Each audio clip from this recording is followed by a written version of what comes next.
Hello friends, हमारी जो आज की कहानी है उसका नाम है सिकंदर और साधु। बहुत पहले की बात है। यूनान में एक बादशाह राज्य करता था। उसका नाम था सिकंदर। वह एक बड़ा वीर और प्रतापी था। उसके गुरु का नाम अरस्तु था। एक बार सिकंदर के मन में सारे संसार को जीतकर उस पर राज्य करने की इच्छा पैदा हुई। वह सेना लेकर संसार को जीतने के लिए यूनान चल पड़ा। सिकंदर ने ईरान, मिस्र, तुर्की, काबुल आदि देशों को जीतने के बाद भारत की सीमाओं को लांघा और वह उत्तर भारत के राजाओं को हराता हुआ पंजाब तक पहुंच गया।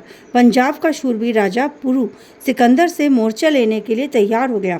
सिकंदर की सेना में बड़ा उत्साह था। उन्होंने राजा पुरु को भी हरा दिया। सिकंदर की सेना जहाँ भी गई उसने वहाँ विजय का झंडा गाड़ दिया। इस तरह सिकंदर ने पंजाब को भी जीत लिया। फिर वह पाटलिपुत्र पर विचार करने लगा। एक दिन सिकंदर ने सुना कि रावी के तट पर बहुत बड़े महात्मा रहते हैं। सिकंदर बहुत वर्ष पहले भारतवर्ष के साधुओं और महात्माओं की अनेक ही कहानियाँ सुनता आ रहा था। सिकंदर के मन में उन महात्मा के दर्शन की अभिलाषा जाग उठी। उसने अपने सैनिकों को आदेश दिया, जाओ उन महात्मा जी को बुलाकर लाओ। सैनिक महात्मा जी के पास पहुंचे और सिकंदर का आदेश सुनाया, परंतु महात्मा जी ने चलने से मना कर दिया।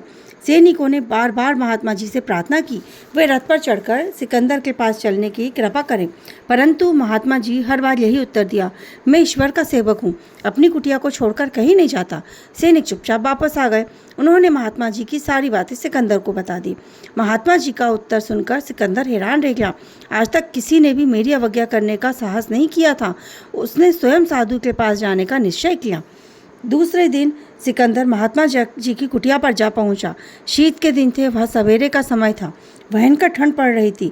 महात्मा जी अपनी कुटी के बाहर ध्यान मग्न थे। उनकी कमर में लंगोटी थी, इसके अतिरिक्त शरीर पर और कुछ भी नहीं था। शीत की जो लहर सबको कपा दे रही थी, उनका मानो महात्मा जी के शरीर पर कुछ प्रभाव ही नहीं पड़ रहा था। सिकंदर को बड़ा आश्चर्य हुआ। उसने महात्मा जी को देखा। महात्मा जी ध्यान में मग्न थे। उनके मुखमंडल पर अपूर्व शांति और अपूर्व आभा थी। कुछ देर बाद महात्मा जी का ध्यान टूटा। उन्होंने आंखें खोलकर सिकंदर की ओर देखा। सिकंदर ने बड़े आदर से महात्मा जी को प्रणाम किया।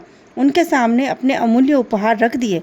सिकंदर के उपहारों में रेशमी लाल और हीरे जवाहरात थे। महात्मा जी बड़े ध्यान से सिकंदर के उपहारों को देखने लगे। सिकंदर बड़े विनम्र भाव से बोला, यह भेंट मैं आपके लिए लाया हूँ, कृपया इन्हें स्वीकार कीजिए। महात्मा जी ने सिकंदर की ओर देखते हुए उत्तर दिया, पर इन चीज़ों को लेकर मैं क्या करूँगा? अगर लेना ही होता तो मैं अपने घर क्यों छोड़ता? अब तो वन के फल, नदी, पानी और कुटी ही मेरा धन है।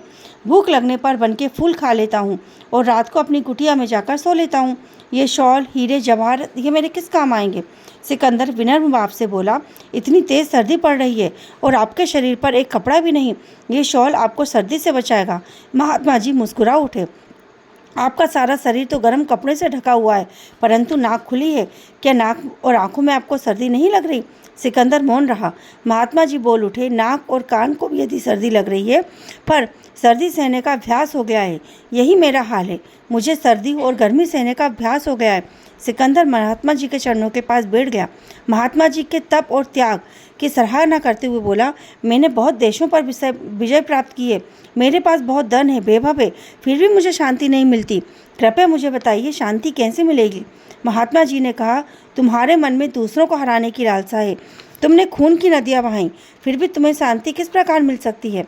सिकंदर मंत्र मुग्ध सा महात्मा जी की ओर देखता रहा और बोला, हे महात्मन, अब शांति का क्या उपाय है? महात्मा जी ने कहा, कुछ समय बाद तुम संसार से चले जाओगे, अतः लड़ाई झगड़े छोड़कर दूसरों के लिए भलाई का काम करो।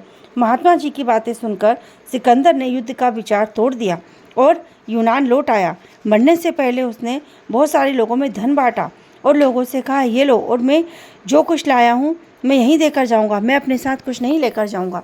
तो आपने देखा, कई बार होता है ना, कितना अमीर व्यक्ति हो, जिसने सारी दुनिया को जीत रखा हो, बहुत धन दौलत हो, पर शांति नहीं मिलती।